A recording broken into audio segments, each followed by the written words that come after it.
Assalamualaikum warahmatullahi wabarakatuh.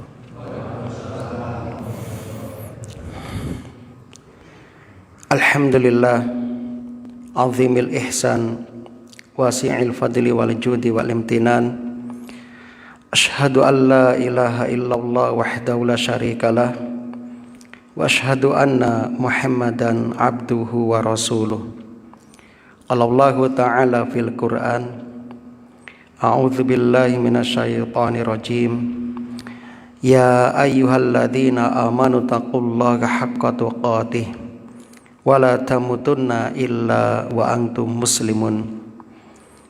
Wa qala ta'ala, Ya ayyuhalladzina amanu taqullaha wa qulu qawlan sadida yuslih lakum a'malakum wa yaghfir lakum dhunubakum. Wa may yuti'illaha wa rasulahu faqad faza fawzan 'azima. Amma ba'du. Kaum muslimin dan muslimah jamaah pengajian yang mudah-mudahan senantiasa dirahmati oleh Allah di dunia hingga di akhirat. Alhamdulillah alladzi bi ni'matihi tatimmu shalihat. Segala puji bagi Allah yang dengan nikmatnya kebaikan-kebaikan hamba dapat terlaksana. Kita bersyukur kepada Allah hingga malam hari ini Allah masih memberikan pertolongannya kepada kita, memberikan kemudahan kepada kita untuk menghadiri sholat maghrib secara berjamaah, dilanjutkan dengan mengkaji ayat-ayat Allah yang penuh berkah. Mudah-mudahan kehadiran kita kelak menjadi saksi yang akan memberatkan timbangan amal soleh kita. Amin ya rabbal alamin. Allahumma anfa'na bima 'allamtana wa 'allimna ma yanfa'una wa zidna ilman. Salawat dan salam mudah-mudahan senantiasa tercurah limpahkan kepada Nabi kita Muhammad sallallahu alaihi wasallam, kepada keluarga dan juga para sahabatnya radhiyallahu anhum ajma'in. Allahumma shalli wa sallim wa barik ala nabiyyina Muhammad wa ala alihi wa ashabihi wa man tabi'ahum bi ihsanin ila yaumiddin. Alhamdulillah, kita akan membacakan surah Al-Maidah ayat yang ke-6. A'udzu billahi minasyaitonir rajim. Allah Subhanahu wa taala berfirman, Ya ayyuhalladzina amanu, wahai orang-orang yang beriman. Ketika kita membaca ayat yang diawali dengan panggilan ya ayyuhalladzina amanu, maka kita supaya fokus, kita siapkan hati kita, pendengaran kita. Setelah ayat ini biasanya ada perintah dan terkadang ada larangan. Maka sebagai orang yang beriman, kita harus siap untuk menjalankan perintah-perintah dan menjauhi segenap larangan sebagai konsekuensi dari keimanan kita. Dan ini tanda kesempurnaan iman kita apabila kita menjalankan perintah-perintah yang terdapat di dalam Al-Quran dan menjauhi segenap larangan. idza kumtum ila sholati, apabila kamu hendak melaksanakan sholat. Faghsilu wujuhakum, maka basuhlah wajahmu. Wa aydiyakum, dan tanganmu, ilal marafiqi, sampai ke siku. Wamsahu biru'usikum, dan usaplah kepalamu. Wa arjulakum, dan basuhlah kedua kakimu, ilal ka'bain, sampai kedua mata kaki. Wa in kuntum junuban, jika kamu junub, fattahharu, maka mandilah. Wa in kuntum marda, dan jika kamu sakit, aw ala safarin, atau dalam perjalanan, aw jaa ahadum minkum minal ghaid, atau kembali dari tempat buang air, dari jamban, aw lamastumun nisaa, atau menyentuh perempuan, falam tajidu ma'an, lalu kamu tidak memperoleh air, fatayammamu, maka bertayamumlah, sa'idan thayyiba, bertayamumlah dengan debu yang baik, dengan debu yang suci. Famsahu biwujuhikum, usaplah wajah kalian, wa aydikum minhu, dan tanganmu dengan debu itu. Ma yuridullahu liyaj'ala alaikum min haraj, Allah tidak ingin menyulitkan kamu, walakin, akan tetapi, yuridu liyutahhirakum, Allah ingin membersihkan kamu, waliyutimma ni'matahu alaikum, dan Allah ingin menyempurnakan nikmatnya kepadamu, la'allakum tashkurun, agar kamu bersyukur. Alhamdulillah, ayat ini diawali dengan panggilan kepada orang-orang yang beriman. Ini merupakan dalil jamaah bahwa yang taat kepada Allah Subhanahu wa taala untuk melaksanakan wudu adalah orang yang beriman. Kemudian tentang keutamaan wudu sudah disebutkan dalam hadis-hadis, banyak keutamaannya. Di antaranya, berwudu dapat menggugurkan dosa-dosa. Siapa di antara kita yang tidak memiliki dosa? Maka kita sangat butuh kepada pengguguran dosa. Dan ini di antaranya dengan berwudu. Bahkan dosa kita akan gugur bersama dengan jatuhnya tetesan air dari anggota tubuh kita. Dan dosa yang dihapus dengan wudu adalah dosa kecil. Maka kita berusaha menjauhi dosa-dosa besar. Kemudian kaum muslimin rahimani wa rahimakumullah, misalnya dalam hadis Al-Bukhari dan Muslim, Nabi bersabda, man tawaddoa nahwa wudu'i hadza, barang siapa yang berwudu seperti cara wuduku ini, summa shalla rak'atain, lalu dia salat 2 rakaat, la yuhaddisu fihima, dan tidak berbicara di antara keduanya, nafsahu, pada dirinya, ghufira lahu ma taqaddama min dzambih, pasti Allah akan mengampuni dosa-dosanya yang telah lalu.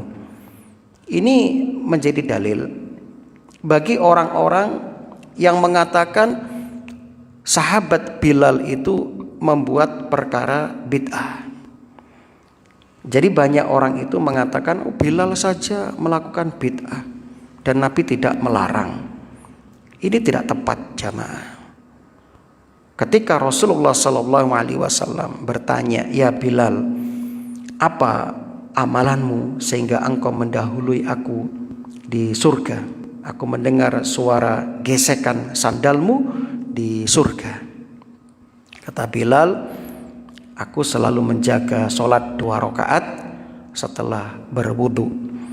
yang disebut dengan sholat tuhur kata ulama. Lalu kata sebagian orang, ini lihat buktinya, Bilal aja melakukan bid'ah katanya. Tidak tepat kaum muslimin, karena Bilal itu sudah mendengar hadis ini. Jadi Nabi bersabda, man tawaddo'a nahwa wudu'i hadza tsumma shalla rak'atain. Lalu dia sholat 2 rakaat. Ini membantah anggapan mereka.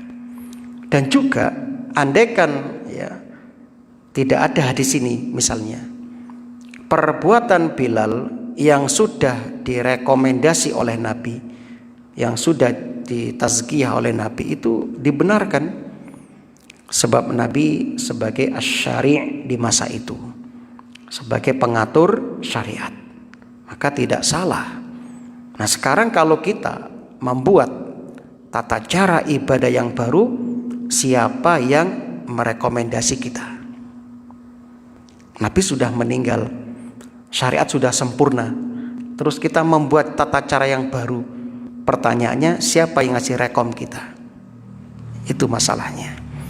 Jadi untuk masalah agama sudah selesai ya, kita tinggal copy paste, mengikuti yang diajarkan Nabi, selesai. Untuk urusan dunia, monggo jenengan berkreasi, berinovasi, nggak ada masalah.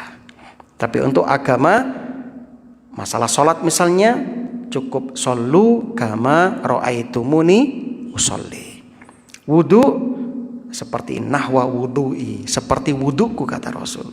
Haji khudhu anni manasikakum, ambil cara hajimu dariku kata Rasul. Selesai. Nah, kemudian kaum muslimin, kita lihat di sini Allah berfirman menggunakan fi'il madhi. Fi'il madhi itu sebagaimana yang kita ketahui, kata kerja yang menunjukkan terjadinya pekerjaan di waktu yang telah lampau. Padahal kita tahu wudu itu setelah atau sebelum mengerjakan sholat. Jawabannya, wudu itu dilakukan sebelum mengerjakan sholat. Nah, tapi di sini kok menggunakan fi'il madhi, seakan-akan menunjukkan wudu itu setelah, kan begitu. Idza kumtum, apabila kalian ya kumtum. Nah, di sini diterjemahkan hendak. Ya, bermakna qasoda kata Imam Ibnu Katsir. Jika kalian bermaksud, jika kalian berhendak untuk berdiri melaksanakan sholat. Nah, padahal secara bahasa fi'il madhi bermakna telah. Jadi secara bahasa, idza apabila kumtum kalian telah sholatkan, begitu secara bahasa. Namun ternyata tidak demikian. Dan ini bagian dari uslub atau metode dalam bahasa Arab. Misalnya tentang perintah membaca ta'awud. Allah berfirman, fa idza qara'tal qur'ana fasta'idz billahi minasyaitonir rajim.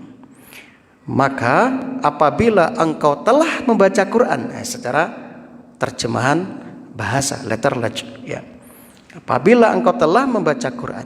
Nah, padahal kata Ibnu Katsir maksudnya apa? Idza qasatta, apabila engkau ingin atau hendak membaca Al-Quran. Karena praktek dan kenyataannya bacaan ta'awud dibaca setelah atau sebelum. Nah, itu kaum muslimin yang berbahagia.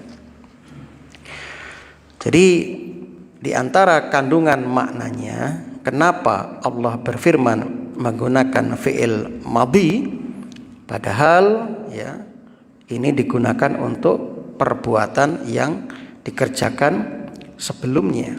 Nah, di antaranya dijelaskan oleh para ulama, yang pertama, fi'il madhi di sini untuk makna iradah. Makna iradah, kehendak. Jadi kata kumtum, kalian telah berdiri, tidak dimaksud berdiri secara fisik, tapi bermakna idza aradtumul qiyam ilas shalah. Apabila kalian hendak melaksanakan sholat. Nah, Dalil dari penafsiran ini karena orang tidak mungkin sholat tanpa wudhu. Ini yang pertama. Sehingga perintah wudhu tentu sebelum sholat.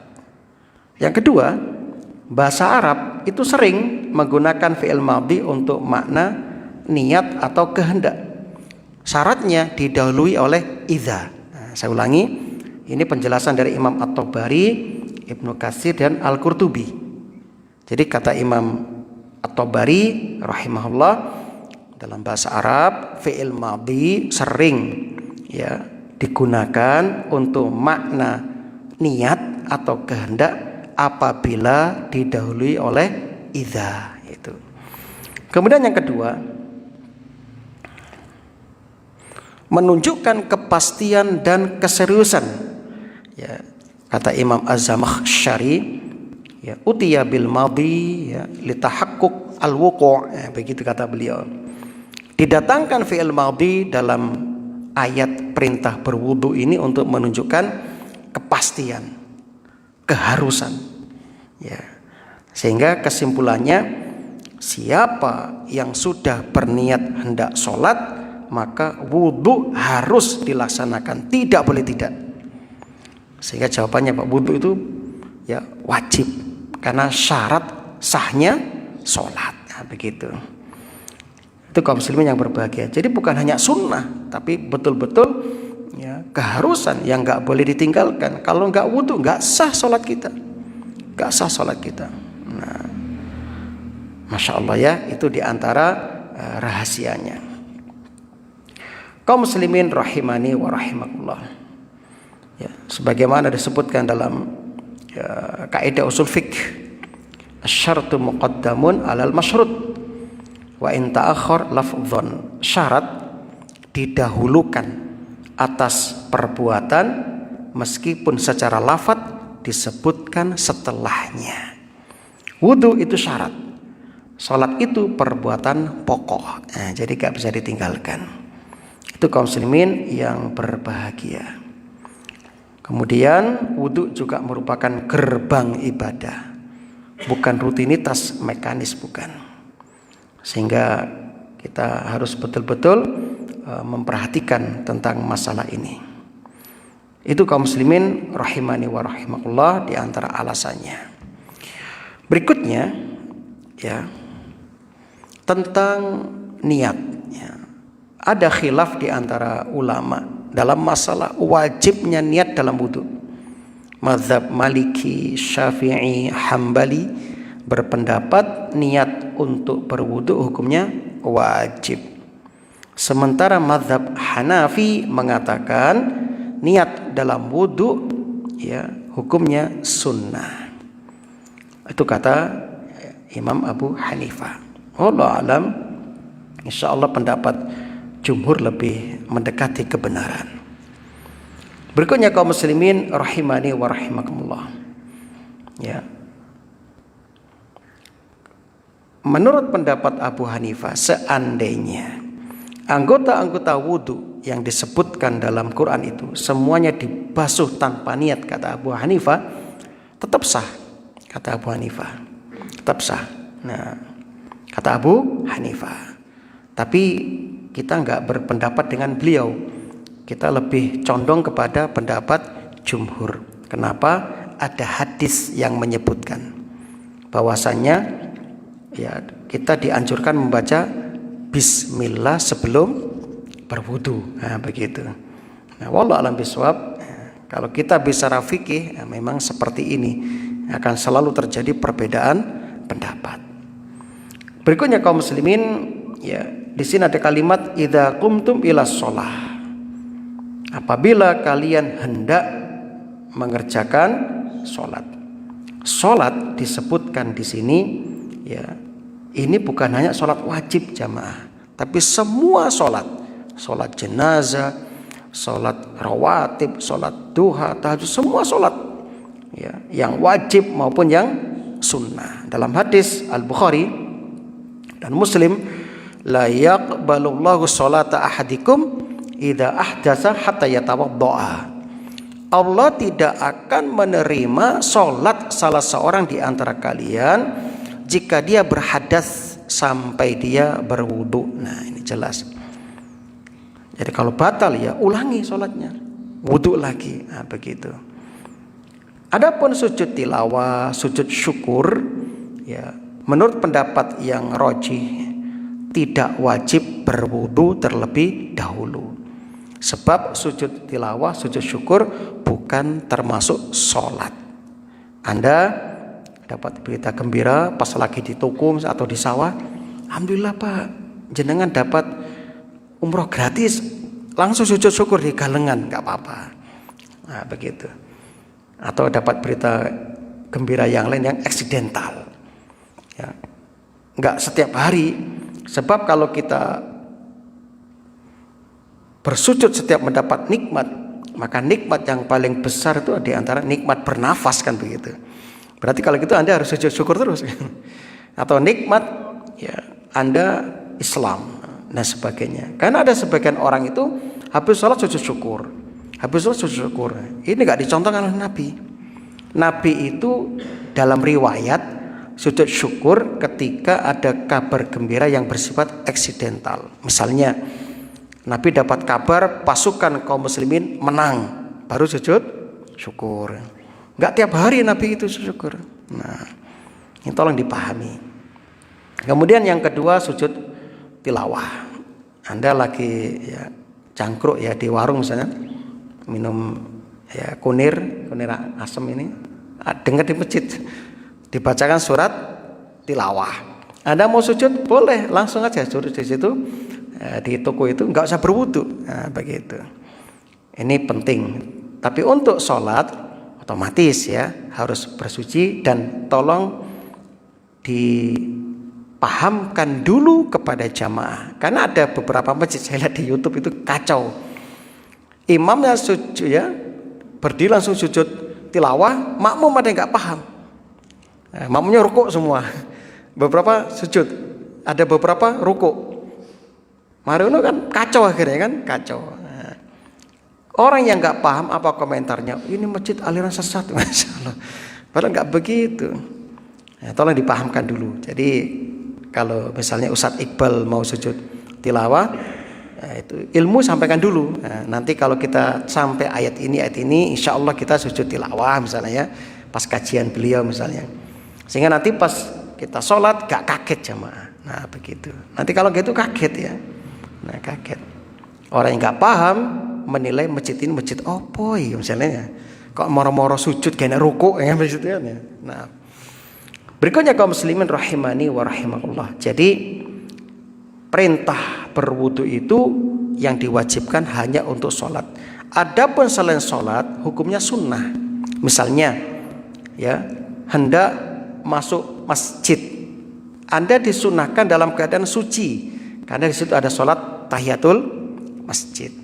Hendak i'tikaf itu disunahkan berwudu. Hadir di majelis taklim disunahkan berwudu, enggak wajib tapi disunahkan, disukai. Nah begitu. Adapun menyentuh Quran itu ada khilaf di antara ulama. Sebagian mengatakan harus dalam keadaan suci, sebagian mengatakan oh tidak. Nah, ini memang ada khilaf ya, ada khilaf. Jadi kita harus saling legowo, lapang dada. Tentang tawaf, para ulama sepakat tawaf didahului dengan wudu terlebih dahulu, dan ini disyariatkan dan dianjurkan. Tapi mereka berselisih pendapat ya, apakah wudu syarat sahnya tawaf atau tidak, ini masalahnya ya. Tapi sepakat wudu sebelum tawaf dianjurkan, disyariatkan. Nah, adapun tentang apakah wudu syarat sah tawaf, ini yang diperbincangkan oleh para ulama. Sebagian mengatakan ya nggak apa-apa tawaf tanpa wudu. Sebagian mengatakan ya nggak sah kalau tanpa wudu. Wallahu a'lam. Ini dibahas panjang lebar oleh para ulama. Kalau mazhab Abu Hanifah mengatakan tidak wajib wudu sebelum tawaf, enggak wajib kata Abu Hanifah. Naam. Wallahu a'lam bishawab. Kemudian ya, apakah kita disunahkan untuk mengulangi wudu meskipun tidak batal? Ya. Kan ada orang itu kan Ya, wudu habis maghrib, kemudian sampai isya belum batal. Nah, mau sholat isya apakah mengulang atau tidak? Itu masalahnya. Pendapat yang lebih mendekati kebenaran ya adalah ya tidak mengulang wudu tidak ada masalah. Namun kalau mau mengulang wudu juga gak ada masalah. Nah, begitu. Ya. Kalau nggak ngulang wudu nggak ada masalah, boleh ya, selama belum batal. Dan ini pernah dicontohkan oleh Nabi Sallallahu Alaihi Wasallam. Nabi pernah sholat 5 waktu dengan 1 wudu, itu pernah. Ya. Dan beliau sengaja tidak mengulang, ya, tidak memperbaharui wudunya. Nah, disebutkan dalam hadis ya, dari Sulaiman bin Buraidah dari ayahnya, anna Nabiya sallallahu alaihi wasallam shalla sholawat yaumal fathi biwudu'in wahid. Ya, Nabi sallallahu alaihi wasallam pernah melakukan beberapa sholat ya, saat penaklukan kota Mekah. Biwudu'in wahid, dengan sekali wudu. Famasaha ala khuffaihi, lan beliau mengusap di atas sepatunya. Khuf ya, mengusap sepatunya. Faqala lahu Umar, lalu Umar bertanya kepada beliau, laqad sana'ta liyawma syai'an lam takun tasna'uhu. Sungguh pada hari ini ya Rasul, engkau telah melakukan sesuatu yang engkau belum pernah melakukannya. Qala amdan sana'tuhu ya Umar, ini sengaja aku lakukan wahai Umar. Nah, jadi boleh mau mengulang wudu nggak ada masalah, nggak ada masalah. Nah, jadi memang ada khilaf di antara para ulama. Selama wudunya belum batal boleh. Nah, mau mengulang wudu walaupun belum batal juga boleh. Jadi masing-masing ada pendukungnya. Kemudian kita bahas faghsilu wujuhakum. Faghsilu, basuhlah wajahmu. Kata al-ghuslu maknanya adalah membasuh. Nah, membasuh di sini apakah cukup dengan mengalirkan air tanpa digosok atau harus digosok kan begitu? Atau pakai semprotan? Ya, karena viral ya beberapa waktu yang lalu di YouTube ada jamaah haji atau umrah itu bawa semprotan ya, semprotan. Nah, itu saya lihat di YouTube itu pas mereka sedang ya di tanah suci itu rame mau pergi nggak bisa, ada semprot ya, semprot ya, tangan semprot. Jadi butuhnya pakai apa? Semprotan. Ini apakah mencukupi atau tidak itu? Ini masalahnya kan lagi viral kemarin itu. Nah, sekarang kita lihat pendapat pertama. Pendapat pertama, al-ghuslu di sini cukup menjalankan air ya pada anggota wudu tanpa ad-dalku, tanpa digosok. Nah, ini pendapat jumhur ulama. Ya. Pendapat kedua, tidak cukup hanya dengan menjalankan air pada anggota tubuh, namun harus disertai ad-dalku, menggosok. Nah, begini. Ini pendapat Imam Malik. Nah, ini. Maka di sini yang dibahas oleh ulama adalah kadar minimal sah dan tidaknya wudu. Kalau sunnahnya sepakat bahwa membasuh dengan menggosokkan tangan ke anggota tubuh yang wajib dibasuh hukumnya sunnah. Maka dari dua pendapat ini jamaah, pendapat pertama ya mengatakan al-ghuslu cukup dibasuh, ya. Pendapat kedua dibasuh plus digosok. Nah, silahkan mana yang lebih mudah bagi Anda. Ya. Adapun menyemprotkan tadi pakai semprotan ya untuk kaca atau apa itu kan ada ya. Pakai alat semprot ya. Misalnya ini tidak termasuk al-ghuslu. Tidak termasuk al-ghuslu. Kenapa? Karena tidak terdapat di dalamnya menjalankan air. Berarti tidak cukup. Wallahu a'lam begitu. Wujuhakum, wajah-wajah kalian. Ini juga jadi pembahasan ulama. Batasan wajah itu mana? Apakah dari tumbuhnya rambut ini terus sampai jamban ini semuanya, atau sampai mana? Kan dibahas juga. Nah, kaum muslimin rahimani wa rahimakumullah. Kalau kita bicara tentang fikih, tentang hukum-hukum syariat. Maka kita menggunakan ya bahasa Arab dan juga bahasa usul fikih dan bahasa ya fikih tersebut. Kita nggak boleh pakai bahasa kita. Nah, begitu. Karena banyak orang itu berbicara agama pakai bahasa mereka, pakai pemahaman mereka, akhirnya kacau ya. Kacau. Nah, maka kita kembalikan kepada ya bahasa Arab. Nah, ternyata dalam syariat tidak menjelaskan batasan wajah. Karena tidak menjelaskan batasan wajah, maka dikembalikan kepada uruf, yaitu kebiasaan. Ya, kebiasaan. Nah, maka kembalikan kepada makna secara etimologi atau bahasa. Tentang wajah, ulama tidak mendapati syariat menjelaskan definisinya. Akhirnya mereka kembalikan kepada uruf. Ya, disebutkan ma yatawajjahu bil insan. Wajah itu adalah ma yatawajjahu bil insan. Wajah itu adalah ya secara uruf ya apa yang dipakai oleh seseorang untuk menghadap, itu wajah. Misalnya Anda depan cermin, Anda lihat di cermin, yang tampak itulah wajah. Itulah wajah. Nah, kemudian kalau dikembalikan kepada makna bahasa ya untuk menjelaskan batasan-batasan wajah secara vertikal, secara horizontal. Nah, maka itu dikembalikan kepada apa yang dipahami oleh para ulama, yaitu diawali dari tempat tumbuhnya rambut kita. Jadi sini tempat tumbuhnya rambut ya, itu adalah wajah kita. Wajah kita. Nah, kalau begitu ya jenggot ya termasuk nanti di sela-selati, ini masuk bagian. Nah, begitu. Nah, sekarang pertanyaannya, kalau budak Ustaz nggak punya rambut gimana? Apa ini masuk wajah kan gitu? Nah, kalau Anda botak bersih nggak ada rambutnya misalnya, maka diasumsikan saja Anda pakai umumnya rambut tumbuh di mana? Ya sudah sini. Nah, misalnya botak total ya, pelontos. Nah, maka wudunya jangan semuanya, tapi asumsikan saja, oh rambut tumbuhnya seperti ini, berarti wuduku sampai sini. Nah, begitu. Mengatakan nggih. Nah, kemudian kaum muslimin rahimani wa rahimakumullah. Berikutnya ya tentang ya cambang atau ini ya. Ini masuk ya, nanti ini masuk di sela-selati ya. Seperti itu. Kemudian kita lanjutkan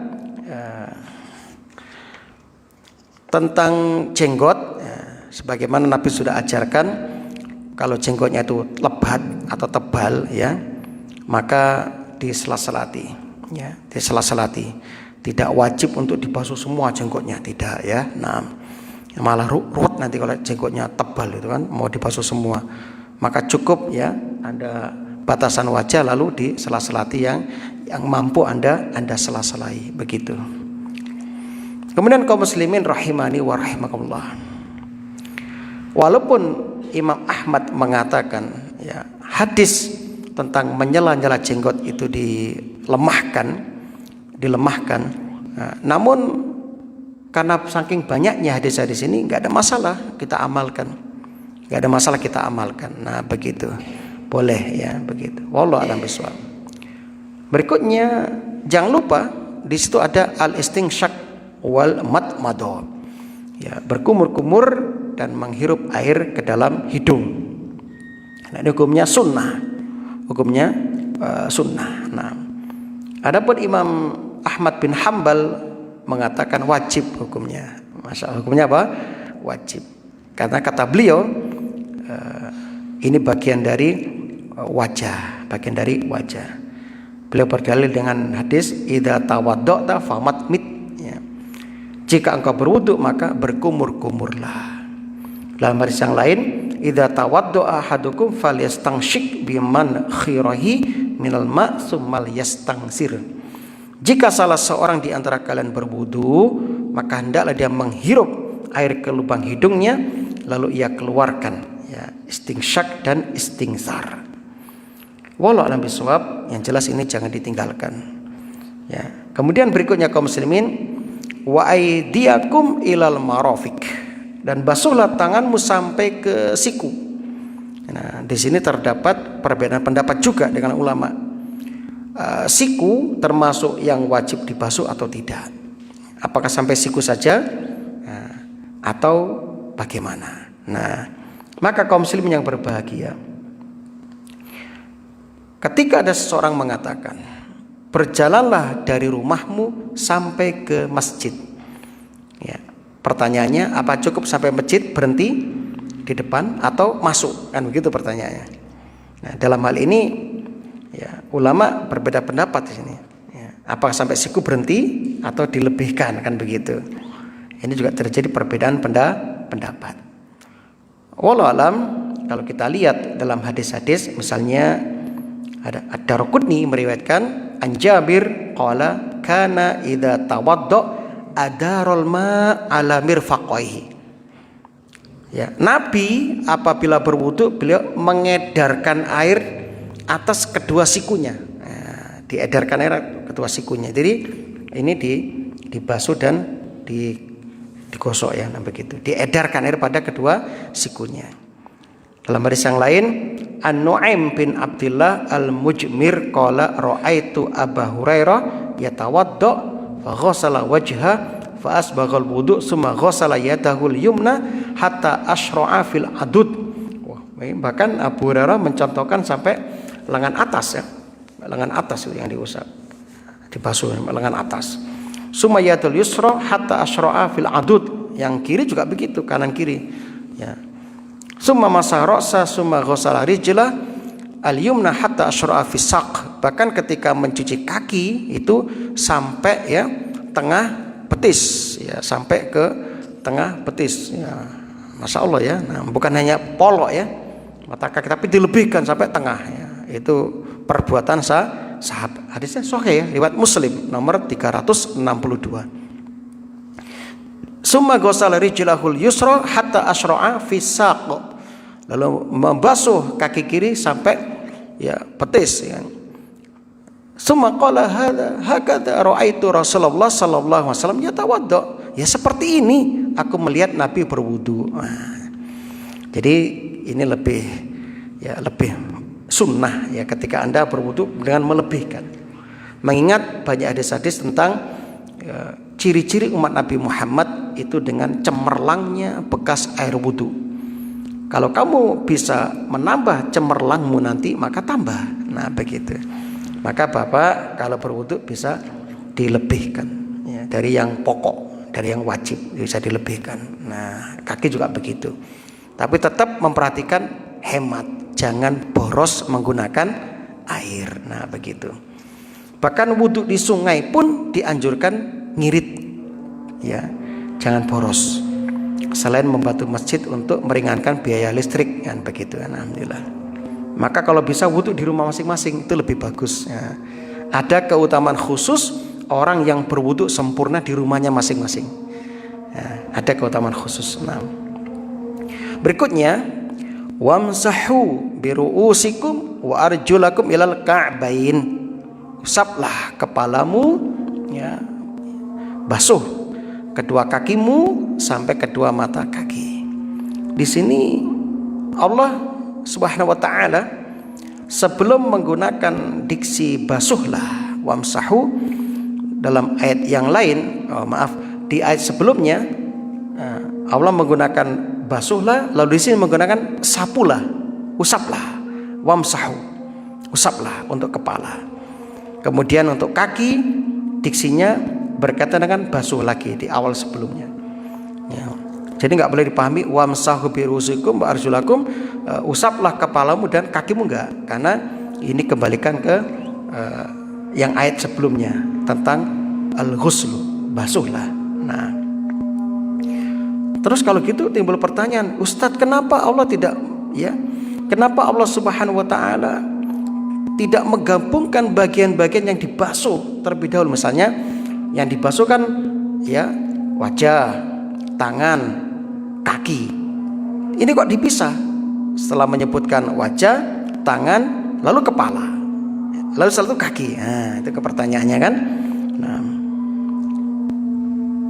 Nah, ulama menjelaskan, mereka berusaha menjelaskan di antara faedah penyebutan anggota tubuh yang diusap, ya, disebutkan di tengah-tengah antara penyebutan anggota tubuh yang dibasuh, menunjukkan kepada kita tata cara wudhu harus tertib sesuai urutan yang dijelaskan oleh Allah dalam Al-Quran, ya, yaitu wajah, kemudian tangan, kemudian kepala, terakhir adalah kaki. Maka atas dasar ini orang yang wudhunya tidak berurutan, ya, menurut ayat ini wudhunya tidak sah. Nah, misalnya Anda wudhu wajah lalu loncat kaki terus kembali ke tangan, nah, itu nggak sah. Beda dengan mendahulukan kanan dan kiri. Misalnya Anda membasuh tangan itu kiri dulu, nah, lalu setelah itu kanan. Ini kata ulama tetap sah, walaupun menyelisih yang afdol, yang utama, tapi sahnya tetap sah, ya, selama urut, ya, selama urut. Nah, adapun tentang kiri kanan, itu kata ulama tetap sah, tapi kurang afdol. Kenapa? Menyelisih hadis Bukhari, ya, nomor 168. Kana Nabiyyu sallallahu alaihi wasallam yu'jibuhu tayammun. Kanjeng Nabi itu sangat menyukai memulai dengan kanan. Fitanaulihi, dalam mengenakan sandal, watarajuli, dalam menyisir rambut, watuhurihi, dalam bersuci, wa fi sya'nihi kullih, dan dalam seluruh perkara-perkara yang baik Nabi senang mendahulukan yang kanan. Nah, tapi sekali lagi, andaikan ada yang tidak mendahulukan kanan ketika berwudu, kiri dulu, tetap sah. Tapi itu tadi menyelisihi yang utama. Itu kaum muslim yang berbahagia. Bahkan bisa jadi menimbulkan polemik di masyarakat, ini nggak bagus, ya. Kemudian kaum muslimin rahimani wa rahimahullah, apa perbedaan usaplah dan basuhlah? Yang pertama, mengusap cukup membasahi, ya, tangan, ya. Adapun membasuh mengharuskan adanya aliran air, ya. Jadi kalau Anda mau mengusap kepala, cukup tangan Anda sudah basah, langsung, ya, diusapkan begitu. Nah, tapi kalau membasuh harus ada air mengalir, ya, air mengalir, basuh. Itu bedanya. Yang kedua, mengusap cukup dengan sekali usapan, tidak diharuskan untuk terkena semuanya. Adapun membasuh maka disunahkan sebanyak 3 kali, ya, agar anggota wudhu dipastikan terkena aliran air. Nah, itu. Ini kaum muslimin yang berbahagia. Dan dianjurkan ketika mengusap kita mencontoh Kanjeng Nabi. Bagaimana Nabi mengusap kepala, ya kita contoh. Walaupun nanti muncul perbedaan pendapat, apakah harus diusap semua atau tidak. Makanya kita lihat di masyarakat ada orang berwudu cuma ya, ada. Nah, itu pendapat, ya, Imam Malik dan Mazhab Hambali mengatakan seluruh bagian kepala, ini kata mereka. Yang kedua, 1/4 kepala, ini mazhab Hanafi. Lalu yang ketiga, mazhab Syafi'i, yang terpenting ada bagian kepala kena usapan walaupun sedikit. Ya, ini kata Imam Syafi'i. Kalau Imam Malik dan Imam Hambali diusap seluruh kepala. Ya, seperti dalam hadis. Kalau pendapat, ya, Abu Hanifah 1/4. Berarti seberapa 1/4? Seperempatnya, nah, enggak semuanya. Kalau pendapat Imam Syafi'i penting kena banyu. Ya, walaupun dik-dik, ya, begitu. Nah, itu kaum muslim yang berbahagia. Itulah fikih. Nah, jadi enggak perlu saling menyalahkan. Nah, mana yang, ya, Anda sudah pelajari, Anda yakini lebih kuat dalilnya, Anda pakai, gitu. Yang jadi, ya, permasalahan itu kalau ada yang belum bisa wudu, itu harus diajari, gitu kan. Kalau ada yang belum sholat, diajak sholat, ini yang paling penting, ya. Nah, yang sudah wudu, sudah sholat, ya, kalau pakai yang cuma ditutul titik, ya nggak apa-apa, ya, daripada nggak wudu nggak sholat, ya, begitu. Tapi tetap nanti kita sampaikan dalil-dalil ya, hujah-hujah biar luas wawasannya kan begitu. Nah, berikutnya wa arjulakum ilal ka'bain, dan basuhlah kedua kakimu sampai kedua mata kaki. Nah, kaum muslimin rahimani wa rahimakumullah. Sama dengan tadi. Jadi batas pokoknya itu kan mata kaki. Pokok mata kaki kena sah gitu. Kemudian ya, kalau ingin mendapat lebih cemlorot apa itu sinarnya, cemerlangnya, maka bisa dilebihkan kayak Imam Abu Hurairah tadi sampai betis, pertengahan betis itu dicuci, asyra, asak begitu. Kaum muslimin yang berbahagia. Nah, kemudian di sini ada keringanan. Kalau Anda pakai khuf, sepatu yang menutup mata kaki, ya, dan memakainya dalam keadaan suci, untuk yang mukim Anda boleh mengusap sehari semalam, ya. Kalau untuk yang musafir 3 hari 3 malam itu batasannya. Dan ingat, polok mata kaki tolong diperhatikan, termasuk tumit. Ya, ini penting sekali. Banyak orang itu kalau wudu kaki coba nggak digosok, ditulit-tulin dan banyu.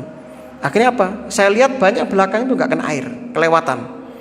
Ya, padahal dalam hadis Al-Bukhari nomor 165, Nabi pernah berteriak ketika melihat ada sahabat wudu, ya, ada di tumit itu belum kena air, ya. Maka kata Nabi, wailun lil aqab minan nar, kata Nabi, celaka tumit yang tidak terbasuh air wudu, ya, akan terkena api neraka, kata Rasulullah. Ini ancaman. Jadi tolong kalau wudu diperhatikan betul, ya. Kaum muslimin rahimani wa rahimallah. Nah, kalau seandainya ini tidak termasuk dari bagian, ya, rukun wudu, Nabi nggak akan tegas dalam masalah ini. Tapi ini sangat penting, ya, bagian rukun wudu, ya, maka Nabi sangat, ya, tegas dalam masalah ini. Wailun lil aqabi minan, kecelakaan bagi, ya, tumit-tumit yang tidak kena air wudu. Tolong diperhatikan. Maka kesimpulannya, rukun wudu ada 6: membasuh muka, membasuh tangan, mengusap kepala, membasuh kaki, tertib, dan berkesinambungan langsung, tidak diselingi dengan jeda. Misalnya Anda wudu, basuh muka, kemudian tinggal ngopi, ya, 5 menit baru lanjutkan. Ini nggak boleh, harus, ya, berkesinambungan. Jangan sampai kering baru wudu lagi, enggak. Baik. Ya, untuk yang akan datang kita bahas tentang ayat tayamumnya. Alhamdulillah karena waktunya sudah masuk waktu Isya. Sekali lagi mumpung kita ada di bulan Rajab, tinggal beberapa hari lagi, monggo perbanyak amal soleh dan mudah-mudahan kita dipertemukan dengan Ramadan yang akan datang dalam keadaan Islam, iman, sehat walafiat, aman sentosa. Allahumma sallimna ila Ramadan wa sallim lana Ramadan wa tasallamhu minna mutaqabbalan. Rabbana atina fid dunya hasanah wa fil akhirati hasanah wa qina adzabannar. Amin ya rabbal alamin. Subhanakallahumma wa bihamdika asyhadu an la ilaha illa anta astaghfiruka wa atubu ilaik. Assalamualaikum warahmatullahi wabarakatuh.